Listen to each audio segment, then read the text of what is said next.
Uma das coisas mais comuns que eu vejo em todo obeso, ou pessoa que já foi obeso, é o fato de que ela sempre achou que nunca ia conseguir emagrecer. A identidade, ser obeso, ser o gordinho, talvez é uma coisa que acompanha a pessoa desde a infância e ela já se acostumou a se identificar com aquilo, a ser aquela pessoa, a ser chamada de coisas que relacionam com aquele fato dela ser obesa. Isso faz com que, apesar dela ter o desejo de emagrecer, de mudar, ela não se enxerga como fazendo isso. É uma coisa que parece muito distante. Perder 5 quilos já é muito distante, imagine perder 30, 40, que talvez seja o que ela precise.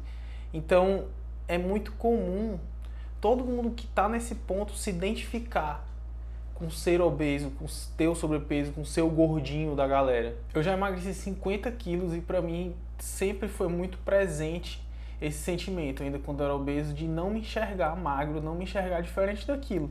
Eu era muito jovem, mas eu já me enxergava adulto daquela forma. Eu desejava não ser daquele jeito, mas eu não via como um caminho possível mudar aquilo. Para mim era muito difícil. Eu sonhava em conseguir fazer o que todo mundo fazia, os meninos da minha idade faziam, subir numa árvore, pular mais alto, conseguir correr, que era uma coisa muito complicada para mim, com, sei lá, 12 anos e já pesando uns 70 quilos. Então era muito difícil ver que todo mundo fazia o que eu não conseguia fazer e que todo mundo se parecia de uma forma que eu não parecia. O caminho parece muito impossível porque são muitas etapas que você tem que concluir e geralmente as pessoas só pensam no final, elas só pensam no ponto onde elas querem chegar. Mas realmente é uma coisa que vai demorar, não vai ser de uma hora para outra e você não pode ficar pensando só no resultado, porque isso vai te dar muita ansiedade. Você tem que se identificar com alguns pontos no meio do caminho que vão te ajudar a chegar no resultado que você precisa sem ter tanta ansiedade. Mas isso é uma questão de saber balancear o que é que você vai pensar a cada fase do processo. Desde começar, saber sair da inércia, sair da zona de conforto e começar alguma coisa, até conseguir se manter quando você acha que já está fazendo alguma coisa há muito tempo, mas que ainda não vê o resultado que você merece, né? Porque o caminho de cada pessoa é muito diferente. Uma pessoa pode emagrecer muito mais rápido, outra demorar mais, uma precisa de mais quilos para perder do que outra. Uma pode ter uma aptidão para o esporte maior do que outra mesmo, por uma questão genética, apesar de ser obesa, então ela vai ter uma tendência maior a ter mais evolução naquilo ali. Então você tem que saber enxergar qual ponto que você está e mais ou menos qual o tempo que você vai demorar para chegar no resultado que você quer. A zona de conforto que a maioria das pessoas está é tanto física, de já ter se adaptado àquele corpo que ela tem, saber esconder os defeitos que ela tem, saber conviver com aquilo ali, tanto quanto uma zona de conforto social também. Às vezes você já se adaptou a viver com as dificuldades do ser obeso socialmente, então para você às vezes dói menos continuar vivendo o que você já está acostumado do que tentar fazer uma revolução no seu estilo de vida, né?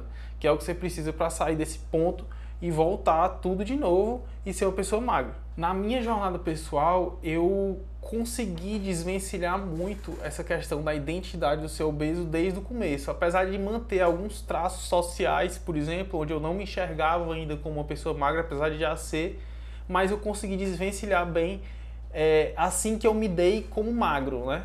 Tipo assim, no final de uns 2 anos de emagrecimento, eu consegui me identificar não mais como aquela pessoa obesa. E isso é um diferencial quando você quer um emagrecimento permanente, é não se identificar mais com aquela pessoa que você era. Então eu vejo pessoas que às vezes me incomodam muito porque eu sei que elas têm um potencial para sair daquele ponto, elas poderiam sair daquele ponto, elas têm às vezes tempo, elas têm conhecimento, mas elas não começam o processo. E às vezes começam, mas param logo no primeiro desafio, no primeiro desconforto. E me dá pena porque eu vejo essas pessoas querendo pegar um atalho, tomar algum tipo de medicação, fazer alguma coisa que ela talvez nem precisasse, ela poderia passar pelo processo todo de reeducação alimentar, exercício físico, que ela ia conseguir, mas ela quer um atalho porque aquele caminho todo parece muito penoso para ela. Principalmente porque ela vai ter que mudar o estilo de vida desde a sua base até o seu convívio social. Tudo vai acabar mudando. E o que causa esse sentimento de que a pessoa nunca vai conseguir emagrecer, ela não se enxerga como magro, é o fato de ter alguns mitos em relação ao emagrecimento em si. Ela não sabe como o emagrecimento funciona, ela tem muitas questões na cabeça dela, meio nebulosas, que ela não sabe como funciona. Coisas sobre alimentação, sobre exercício físico. Então, quanto mais informação você tiver, mais aquele processo for claro para você, você vai ver que é uma coisa possível desde que você aplique determinados métodos. Então, se você é obeso desde criança, ou então engordou depois de adulto, saiba que tem várias fases, independente da sua idade ou do peso que você está. É possível emagrecer desde que você tenha uma visão clara do que fazer em cada etapa da sua jornada.